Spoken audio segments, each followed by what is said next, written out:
नमस्कार मित्रों, स्वागत है आपका हमारे YouTube चैनल हरि ज्ञान ओखाराम में। वीडियो पर नए हैं तो लाइक सब्सक्राइब जरूर करना। तो आइए शुरू करें। ये दिग्विजय यात्रा कर्ण ने तब की थी जब स्वयं पांडवों को 12 वर्षों के वनवास और 1 वर्ष के अज्ञातवास के लिए भेज दिया था। और उस समय दुर्योधन ने धरती के सबसे मुश्किल यज्ञ यानी कि वैष्णव यज्ञ को किया था। उसी समय कर्ण ने दिग्विजय यात्रा शुरू की और वो अपनी विशाल सेना के साथ दिग्विजय के लिए निकल गए।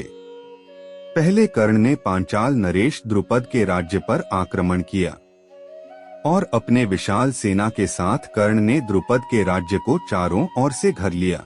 जब द्रुपद को संदेश मिला कि कर्ण ने उसके राज्य पर आक्रमण किया है, तब द्रुपद अपनी सेना को लेकर युद्ध क्षेत्र में पहुंच गए।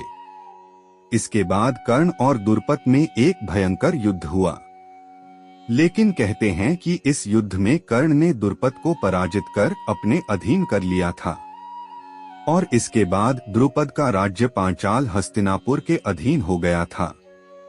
कर्ण ने द्रुपद को सोना चांदी और देने के लिए विवश कर दिया था। महाभारत काल में भगत नामक एक पराक्रमी राजा हुआ करता था। वो पराग ज्योतिषपुर का राजा था।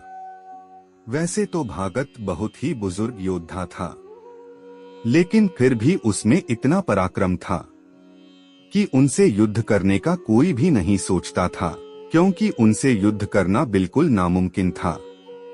दरअसल भागत के पिता का नाम नरकासुर था। उसके पास भगवान विष्णु का वैष्णवस्त्र था। उसने अपने पुत्र भागत को ये अस्त्र दे दिया था। वैष्णवस्त्र को किसी भी अस्त्र से नहीं रोका जा सकता था, लेकिन कर्ण ने अपने दिग्विजय यात्रा के दौरान महाप्रकर्मी भागत को भी परास्त कर दिया था।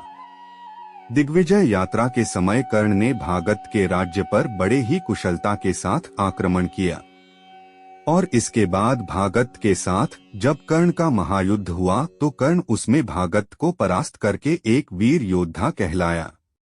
इसके बाद कर्ण ने मगध और छेदी को भी जीत लिया था। इसी तरह कर्ण ने सभी दिशाओं में दिग्विजय यात्रा कर सभी राज्यों को अपने अधीन कर लिया था, यानी कि हस्तिनापुर के अधीन कर लिया था।